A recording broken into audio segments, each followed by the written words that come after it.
Welcome to our third Conservation Conversation series. People know that we work fighting extinction of the most endangered species right here in Victoria, working with 27 critically endangered species. But not everyone stops and thinks about the work we do right around the world. We actually work with endangered species in many different countries. Tonight we're going to hear some of the stories coming from Uganda, where Rhino Fund Uganda is working to reintroduce these magnificent creatures back into the wild. So sit back, relax, and enjoy some stories from Uganda.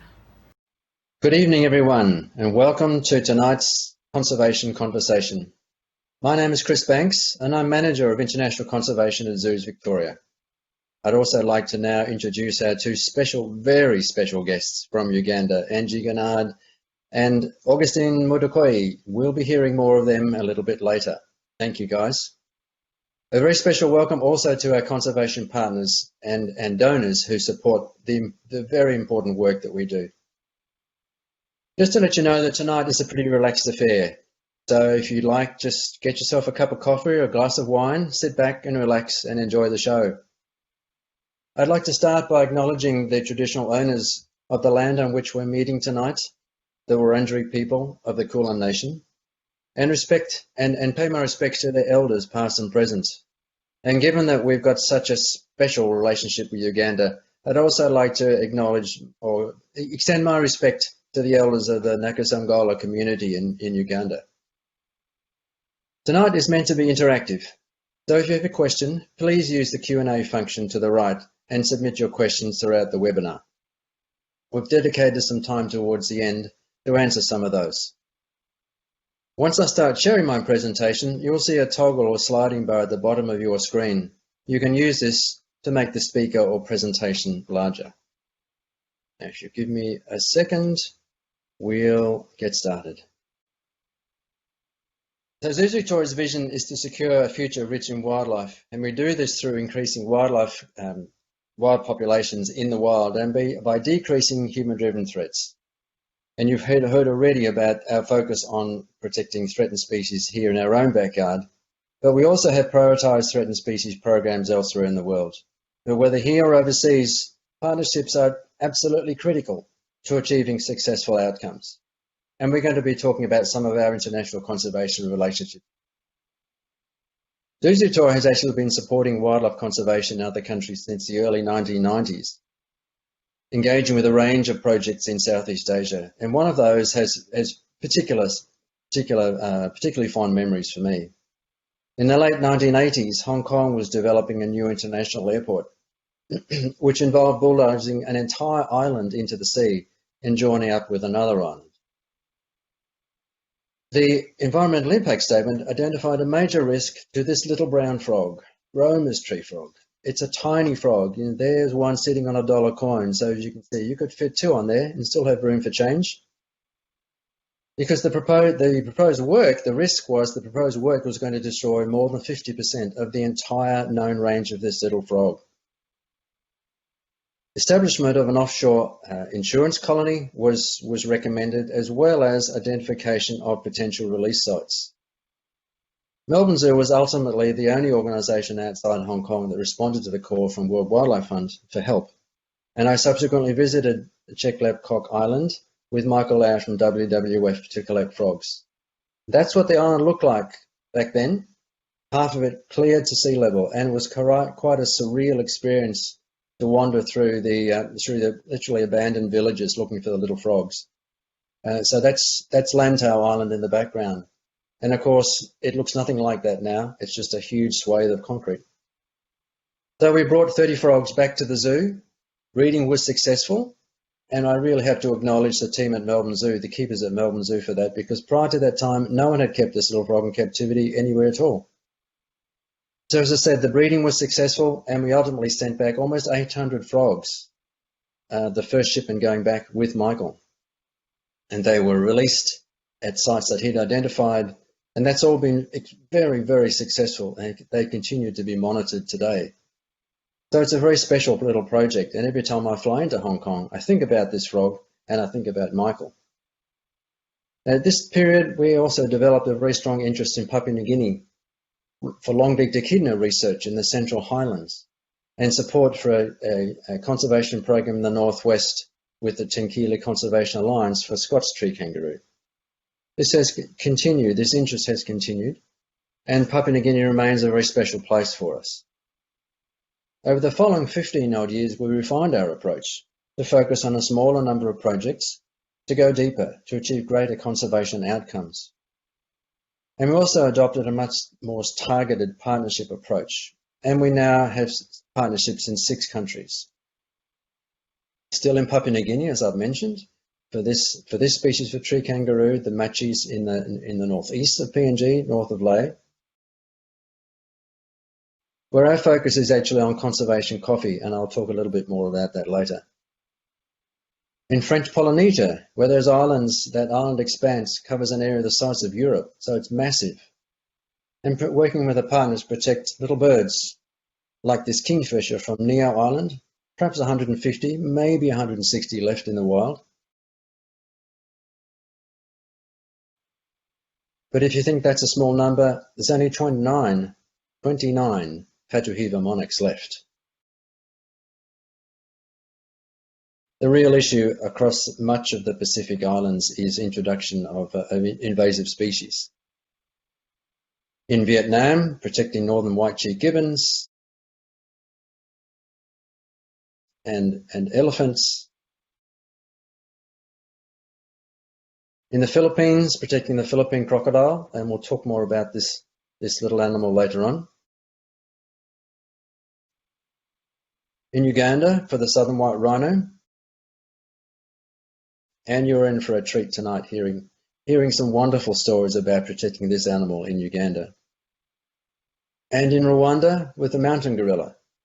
And it's worth noting that this species of great ape is the only one whose numbers are actually increasing in the wild. So there's a real success story, a story of hope. Our focus within this partnership is supporting the development of sustainable alternatives like bamboo nurseries and livestock farming, so that people don't need to go into the national park and impact on the gorillas and their habitat. Now, these are not our programs, they are the programs of our partners. But Zoos Victoria brings a lot to the partnership table. Money obviously is really critical, but we share our skills in wildlife research and monitoring and expertise in how to manage digital information effectively to increase the profile of our partner organisations and hopefully through that draw more support for them. We provide equipment and materials like this night vision equipment that the rangers in Uganda are celebrating to help them monitor rhinos more effectively at night and people. And then there's education and learning. That's a consistent theme over so many of our relationships in other countries. And getting that right means you have long-term benefits. And sharing stories of hope, both on-site, online, publications. This is a story about the conservation partnership in Papua New Guinea with the Tree Kangaroo Conservation Alliance, which is about coffee. When the villagers sell the coffee, that generates income that goes back into those communities and provides greater access for them to health and education, which they otherwise wouldn't have. And when a farmer joins a coffee cooperative, more land is added to the conservation area. So it's a very simple message. Buy coffee, save wildlife. Buy coffee, help people. And we have the coffee for sale in our shops across Zoos Victoria. So there's another opportunity to be telling the story and also generating income.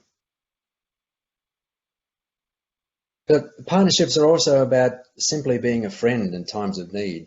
And Mabwaya Foundation is a great example of that. Mabwaya is a contraction of 2 Tagalog words, mabuhay, or welcome or long life, and buaya, a general word for crocodile. And you'll notice in that logo that it captures people and wildlife and the environment, all three in the one place. And the Mabwaya Foundation in Northern Philippines really wasn't existing at that time, but our relationship for this species goes back to 1992, when I first visited the Philippines to meet with the Philippine government to talk about their efforts to protect the Philippine crocodile. The most endangered species of crocodile in the world had perhaps 160 individuals left. That's adults left. Tiny number. So we initially supported a small captive breeding program at a university in the south of the country. And then we provided some assistance for a larger captive facility over on Palawan Island in the west. But neither of these were really generating meaningful conservation outcomes for the crocodile in the wild. And it wasn't until March of 1999 when the crocodile was confirmed, or the presence of the crocodile was confirmed in northeast Luzon Island in Isabela province. That's a view of the Cagayan River Valley, the largest river in the Philippines, and with the northern Sierra Madre Mountains in the background. And it's fascinating to read the reports of the early Spanish explorers who talk about rivers like that being full of crocodiles, or caiman, as they called them at that time. And so the mountains, that's where the crocodiles are, in the foothills, tiny remnant populations up in those river systems. And as I said, Mabuhay didn't exist as an organisation at that time, but many of the people who were involved then are still there today. People like Tess Balbas, and Tess is a real champion for this program. She's a forester by training, by university training. She was a community organiser back in the late 90s, early 2000s, and she's now the Chief Executive Officer of the Mabuhay Foundation. She could receive far more pay elsewhere, and she certainly had a number of offers, but she stays because she believes in the crocodiles and she believes in the community. And that speaks to why this program is so successful. It's all about the people. One of the elements of this project is a captive rearing program whereby newly hatched crocodiles are brought into captivity to be reared for about 2 years of life to get them past the most vulnerable stage. And then they're released in protected sanctuaries. And when that release happens, everybody's invited. Now Maria, this little girl here, she named that crocodile, invited her family, and then released the little crocodile. And that's all recorded. And so this is a real cause for celebration when the crocodiles are released. These are extremely remote communities. There's no TV. Sometimes there's radio. Forget about internet. And sometimes there's a signal for the cell phone, and sometimes there isn't. So it's really about these opportunities, like a pop-up puppet show, for bringing the communities together. And one of the really amazing things that's happened over the years is that one of the major barriers of negative community attitudes towards a crocodile has been completely turned around. And now it's really something to be proud of. That's the catchphrase that's used. And there's an annual fiesta celebrating the crocodile. When crocodile sanctuaries are being considered and discussed, the Mabuhay Foundation team literally gets down and dirty with the farmers and talks about where a sanctuary could be. How long is it going to be? Which bend of the river is it going to be on? What are your concerns? What are your worries? What are the penalties going to be if someone encroaches on that sanctuary? And the local government thinks this program is so important that they provide a small stipend to the sanctuary guards at the bottom there, the Bangtai Santuario, to protect those sanctuaries. The significance of all this work rests in the fact that there are only 2 wild populations left of this crocodile.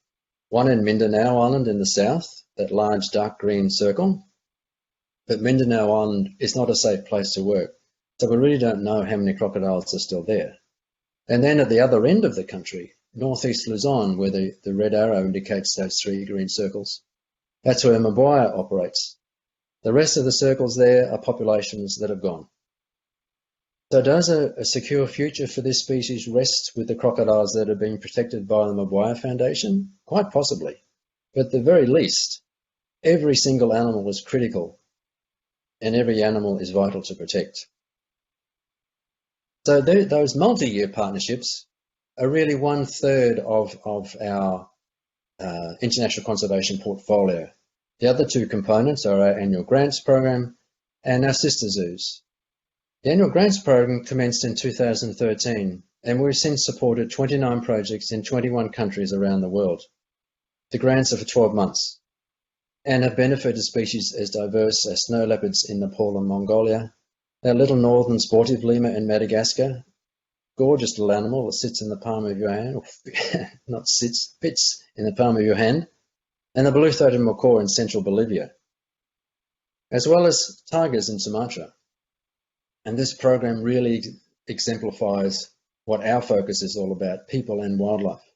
On the one hand, it's about providing sustainable alternatives for these villagers who live in a protected area legally, alternatives to illegal logging and oil palm, neither of which is a sustainable future for them, and replacing that with durian farming. And those of you who've travelled through Southeast Asia may well have come across durian and its amazing scent, its amazing odour. So the wildlife component is really about reducing the level of encounters between people and tigers, sometimes with negative consequences.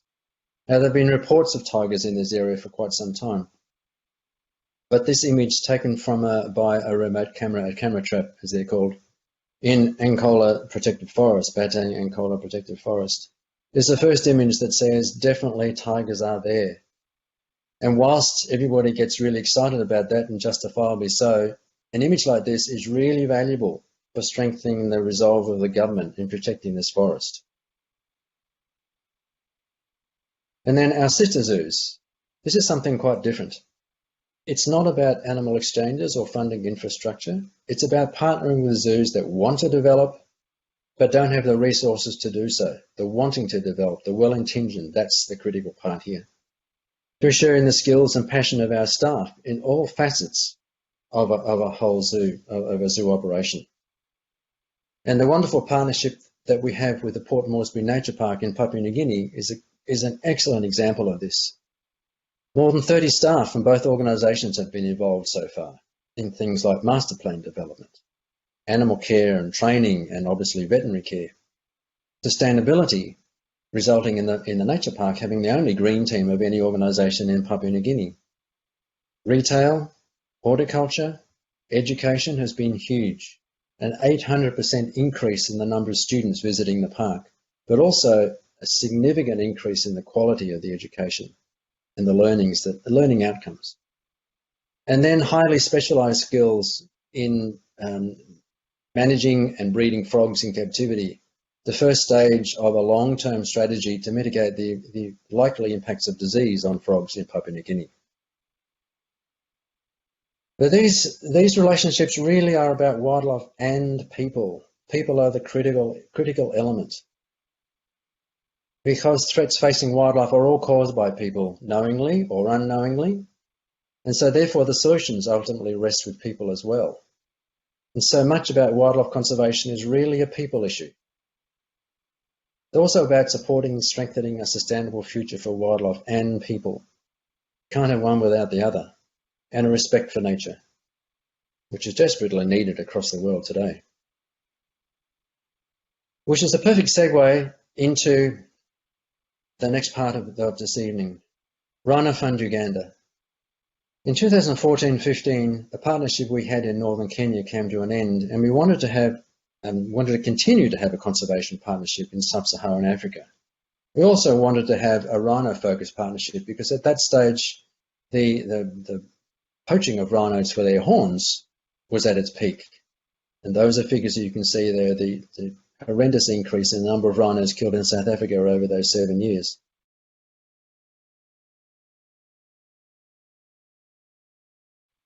But finding the right partner for us was an interesting process, with our focus on wanting to have measurable outcomes for wildlife and people. Because whilst there's many projects that are protecting rhinos, and they're purely about enforcement and protection, and that's absolutely desperately needed, but there's very little by way of community outcomes, people benefits in those projects.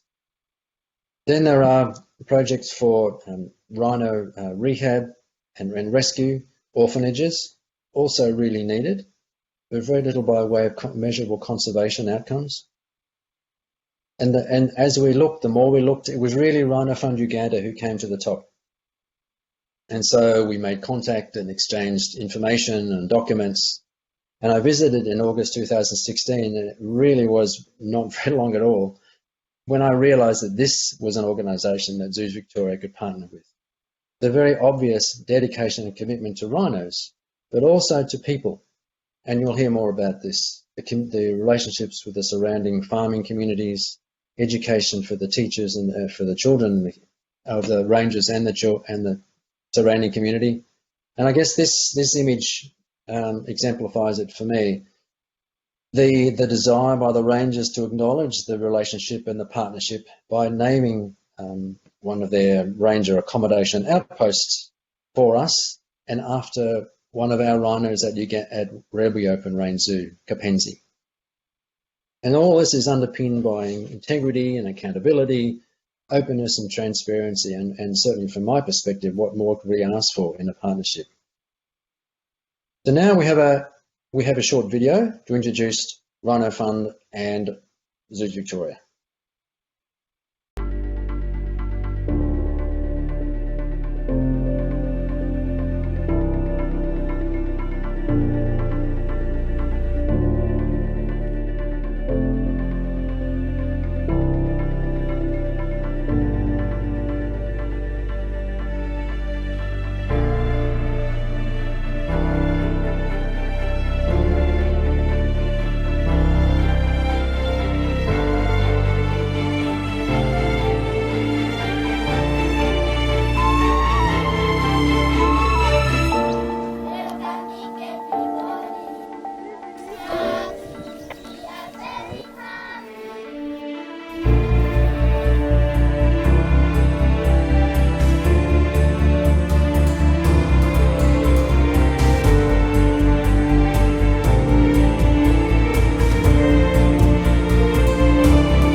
Oh, I've got to say I love watching that footage.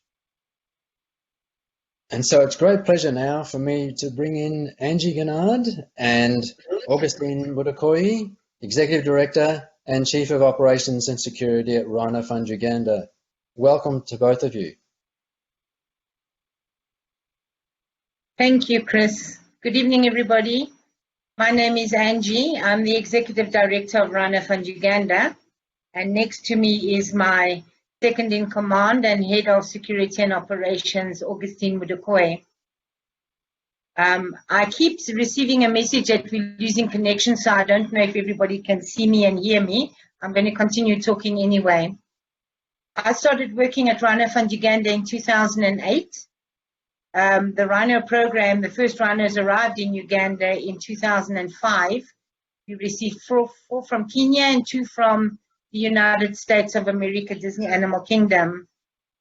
So the Rhino Reintroduction Program in Uganda started with 6 rhinos, 3 males, 3 females. They were all the same age. The rhinos had been extinct in Uganda for 30 years when these 6 rhinos were brought in. So it was very much a learning curve for everybody involved. The rhinos today in Uganda, we have 30 rhinos on the sanctuary. We have not lost any rhino to poaching. We did lose a 5-year-old male to an injury, a broken leg, which we assume happened when he was running and fell in an aardvark hole. When I arrived in 2008, the small game poaching in the district of Nakasangula, where we are situated, was terrible. There's a trade of wildlife meat to Sudan that passes right by our entrance. And small game poaching leads to big game poaching. We also had a problem with our neighbors, our community, or all cattle farmers who were cutting the fence and pushing their cattle.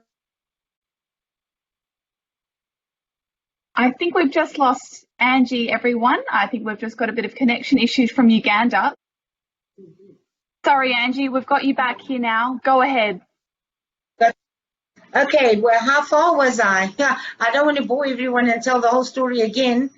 No, you've just told us that one of the rhinos broke its leg. Okay, so we lost Justice. to an injury, which was heartbreaking. And, you know, the rangers here, who are really hardy people, bush people, walked around crying like babies for days. It was hard. However, with our community, we realized that being at war with them because of their cattle starving in the dry season was not the way to go. And a decision was made that we would open the sanctuary for our neighbors' cattle to enter the sanctuary daily. We have enough dams, we have more than enough grazing for them. So we've done this many years back, and we've got a really good system in place whereby we created more cattle gates for the community to enter from all around the sanctuary. And today we have approximately 3,000 head of community cattle that graze within the sanctuary daily. Now, there's one thing giving cattle food and water. The other thing is the herd.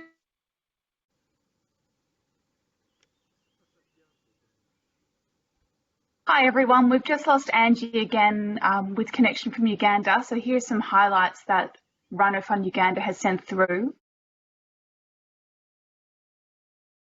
Enjoy.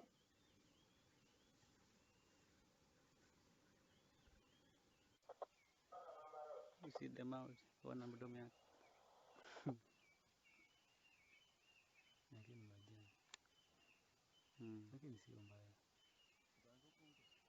Hey. Hey.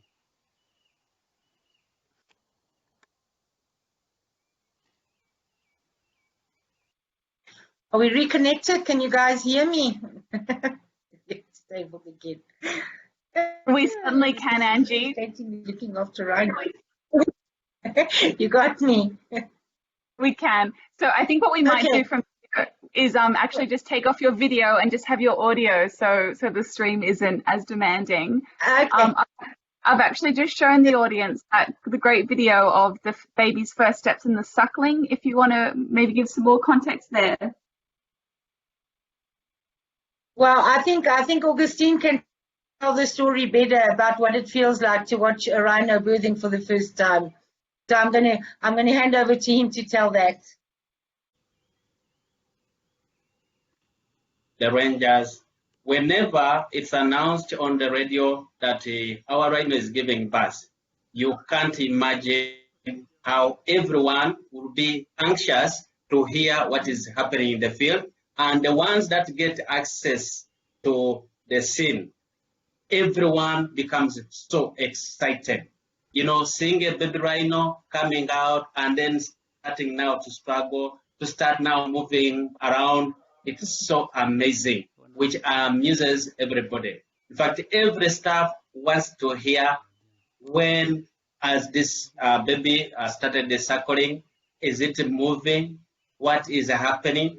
We are all so inquisitive always when it happens in that manner, which is always a rare case when you go to the national parks. So it's so amazing to have an opportunity like what we are always seeing here. You know, rhinos are extremely playful. They entertain themselves like a puppy dog and a kitten, and it's hard to imagine that these big animals actually have an imagination and play. The rangers are entertained more often than not by the behavior of the babies. I just want to go back to when a rhino baby is born. It sounds almost like the announcement of horse races. You know, everybody is giving a minute-by-minute feedback to the guys in the field with radios so that they can hear what's going on. It's humbling to see how everybody is so tensed up and interested to make sure that everything's going okay with the mom and the baby. And of course, when it suckles the first time, everybody's really happy. Then we know it's going to be okay. Back to the community, the cattle program has changed everything on the sanctuary. We have around 70 herdsmen that are within the sanctuary daily. They've been given a course, a crash course, but a course nonetheless on safety rhino behavior, what to do, what not to do. So over and above the fact that they're herdsmen and they're allowed to bring their cattle in, they're also taught about rhino conservation and conservation in general. They've become our informants. They move around in areas on the sanctuary where our rangers are not all the time.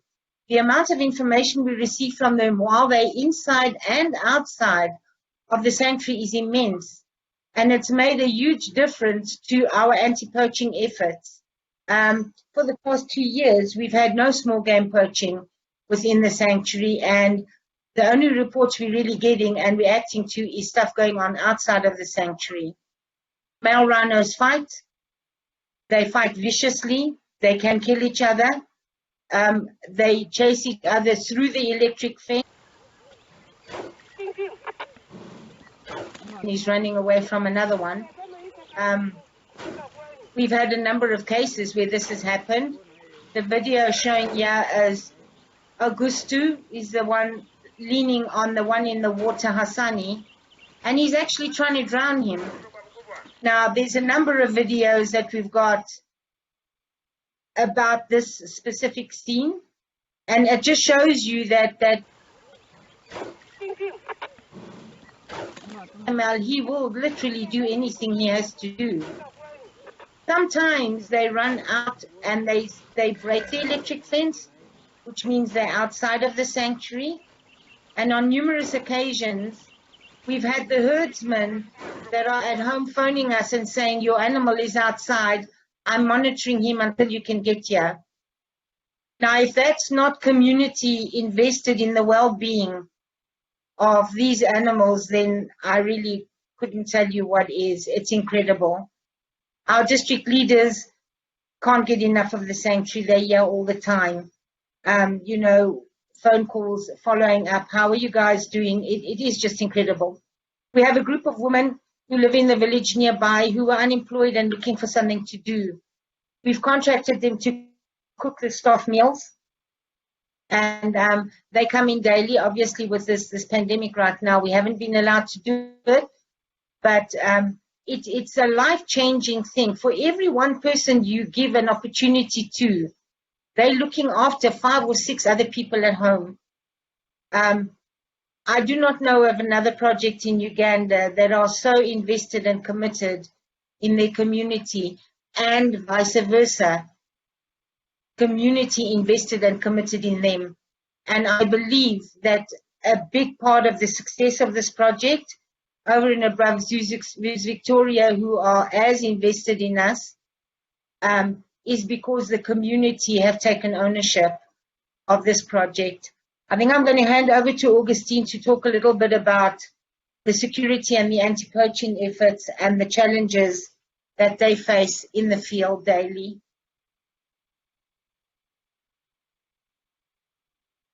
You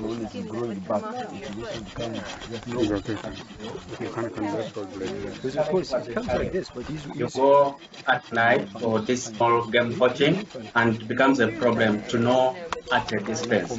Is there somebody you just now get yourself just fence, and then you act with only your knowledge. But with Zoos Victoria donating us with some night vision, it made our life a lot easier, because you are able now to use the night vision during our patrols at night, and we are able at least to realize who are close by the fence or somebody has sneaked in, and then we react to that. Just to add on still on the community, the herdsmen and then the people around have made a big difference in our anti-poaching and security at large. Because you realize that every now and then, at least we get information. It's a young animal that is outside in the community, a bird that maybe is in the community. You know, they communicate day in, day out. Why? It's because of this commitment, the bond we have created between us. We have challenges within here, obviously. We have a lot of challenges.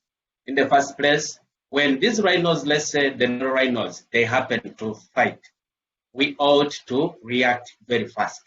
The challenges we are always having is the means to reach outside. How to react to this small game poaching, more so outside in the community. That means we need vehicles, we need motorcycles. Apparently, the vehicles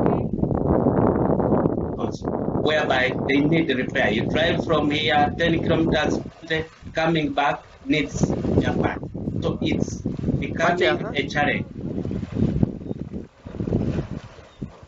I want to say something here with regards to this video that you're seeing. This is how Sunny that was stuck in a mud dam. Okay, he couldn't get out because the lip of the dam was too high for him to reach with his back legs. These rangers that you're seeing on ground, the only way we could try and get him out of the dam was to annoy him to the extent that he wanted to chase the people that were annoying him. And that's what these rangers were doing with tree branches. They were beating them on the ground, moved his direction to where he could get out.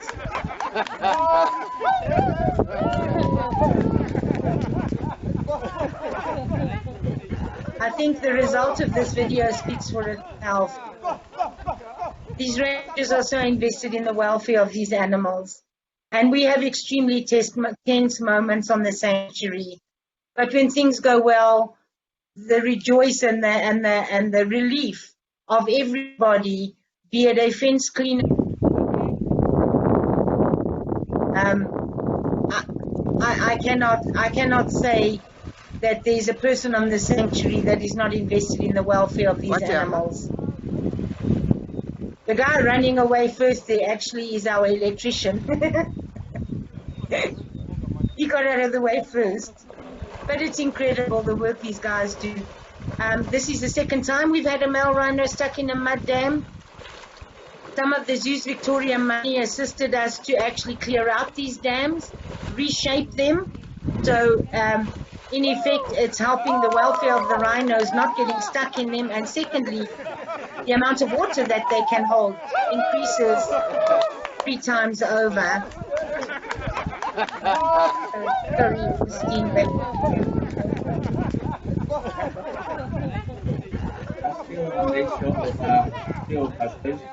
you realize that our community still we need to move an etc. mile. Though we are getting information every now and then, it doesn't mean that the whole district, the whole sub-county, they are aware of the safety of these animals. We need to go an extra mile, and by doing that, still we need to have something to show them that, yes, we are doing conservation. We need these animals not to be killed. Poaching by gathering people, and then you need to go at least with a pot of soda. This soda can change somebody's mind than just to go and then talk. You see, you people stop killing these animals. You know, we need to partner up when you are just bare-handed. So when it comes to sensitization, we need some facilitation to attract the attention of these people. We have people who are giving us information every now and then. For somebody to be active, to participate, to be friendly to you, will always try and it at least be enticed and then get somebody something. This rhino that you see on this video, his name is Moja. He was beaten up terribly for many years by the territorial buffalo. Moja was stuck in this dam for 18 hours. We thought he was going to die. Augustine has just spoken about vehicles and equipment. We don't have a lot of equipment on the sanctuary. At the end of the day, I made the decision to pull this rhino out of this dam with a vehicle, a Land Cruiser SUV. One of our rangers sat down and actually hooked a chain around his head, and we got him out safely. Of course, he had a little bit of injury in his face from the chain. But what happened after this was really interesting. Moja rested for about 5 days in that very area, and then he decided that he needed to fight if he was going to survive on the sanctuary. He, from that area, walked up about 8 kilometers into Talio's territory, and gave Telio a hiding that Telio didn't think he would ever get. From there, Moja became our territorial bull for approximately 5 years. Since then, a younger bull has taken over, but Moja is doing extremely well. A lot of what we do is, yeah, I want you to hear how he's crying. This poor rhino was in such a bad state.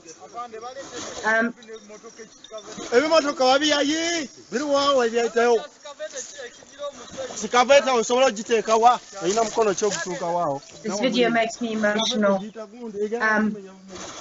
It was a hard decision to make. I didn't know if we were going to kill him by putting him out. You know, it was a decision made out of desperation at that time, and we were lucky it worked. Yes, Moja's very healthy and still breathing after this episode.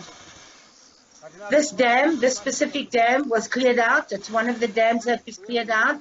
It's called Mikarenge Dam. It's one of the biggest dams we have on the sanctuary, and it holds water throughout the year. I think our time is up. So on this note, I really want to give a shout out to Zoos Victoria, and I want to say thank you for your support. It's changed the way we conserve rhinos in Uganda, no doubt about it. Thank you, Angie. Your timing is perfect because we have some questions from the audience, some of which are for you and some for me. So we have one from Marion who's asking, when they file their horns off, does it save them from poaching, and what happens to the horns? So maybe either of you can respond to that one. Okay, so it actually, in the beginning when they started dehorning rhino, especially in South Africa, they thought it was going to save them. But what they didn't take into consideration was when a poacher's been tracking a rhino for a day or 2 or 3, by the time he reaches that rhino and it's a dehorned rhino, they're pretty annoyed. The amount of horn that remains on the base of its skull still weighs 1 kilo or 2 and is still worth money, so it does not save their lives. In Uganda, when we dehorn rhinos, we hand the horn over to Uganda Wildlife Authority and they keep it in Kampala in their safe at their headquarters. Okay, so we also have a question here from Andrew who's saying, please tell us about how species and partnerships are chosen. There are so many needy opportunities. Sumatran tigers versus Sumatran rhinos versus African rhinos, etc. You're absolutely right, Andrew. There is no shortage of absolutely worthwhile programs to support. From a Zoos Victoria perspective, I can just briefly outline a process we went through to decide on 3 of our newest partnerships as part of our new wildlife conservation master plan. I start from the point that we have 3 priority regions for us: Oceania, Southeast Asia, and Sub-Saharan Africa. So then it was a filtered process. So the first step was, let's look at the numbers of critically endangered and endangered species, mammals, birds, and reptiles in those 3 regions.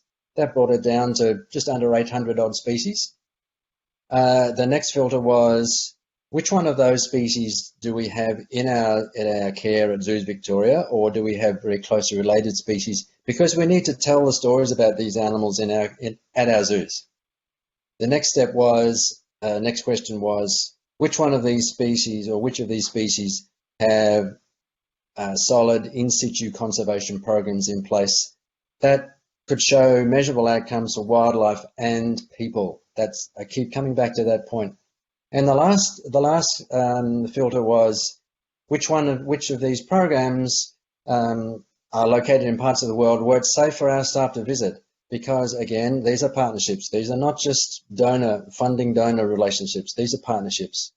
And so, for instance, that essentially ruled out much of West Africa for things like the Cross River gorilla, which is a very endangered type of gorilla, because it's just too dangerous.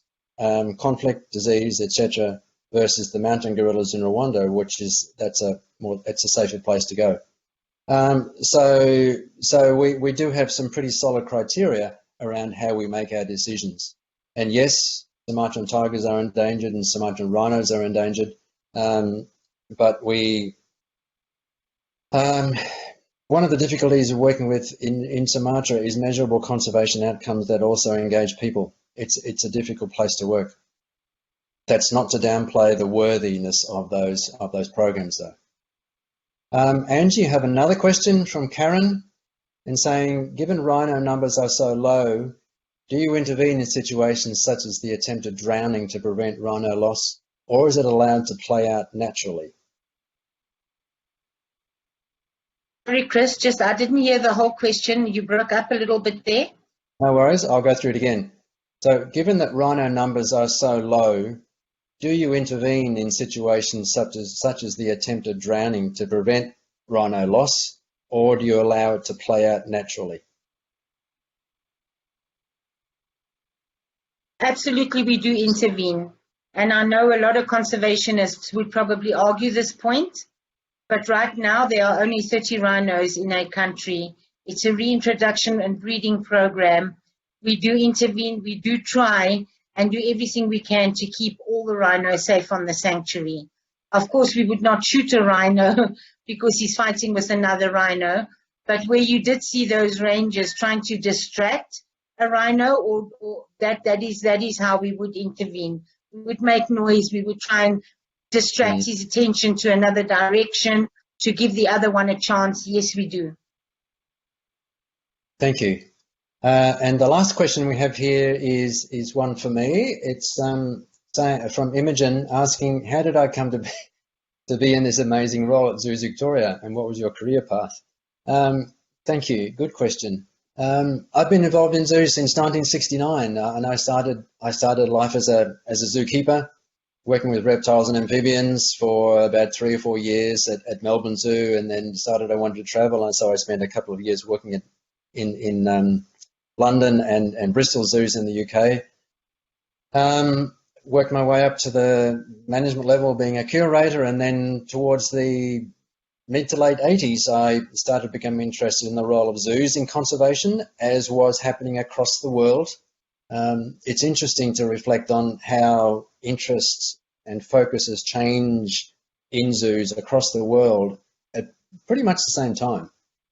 And so then the initial international projects that we supported in the early 90s, I was involved with those, and so I was juggling a role as a curator and managing those conservation relationships for probably a decade, until I got to the point where I realized that my real focus was conservation. My passion was conservation, and I felt I could achieve more in that role rather than a curatorial role, and so I applied to move into the precursor to the current Wildlife Conservation Science Department, and was in there for a couple of years until there were some changes of roles, and the position of managing our international conservation relationships came about, and so I applied and was successful in that.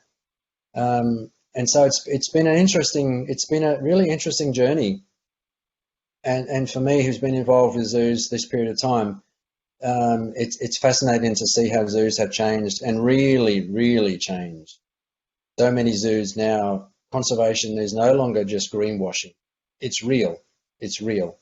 And I can say that I've never been as excited about working at Zoos Victoria than I am right now. So whether it's luck or fortune, I guess you make your own fortune in the world. That's my career path. But thank you for asking. And so that's the last question we have for tonight. And I would particularly like to thank, excuse me, Angie and Augustine for participating tonight and supporting the series and looking after rhinos. It's a wonderful place to go, and I would encourage anybody, once COVID is done and you want to travel to Uganda, go to Rhino Fund. You'll love it. I thank you to the audience for your time, and apologies for the slight little technical glitches that we've had. These things do happen. I'd also like to remind everybody that we still have a long way to go in protecting wildlife across the world, but we really do believe in our international partners that we work with, and they are partnerships, as I hope you can really tell.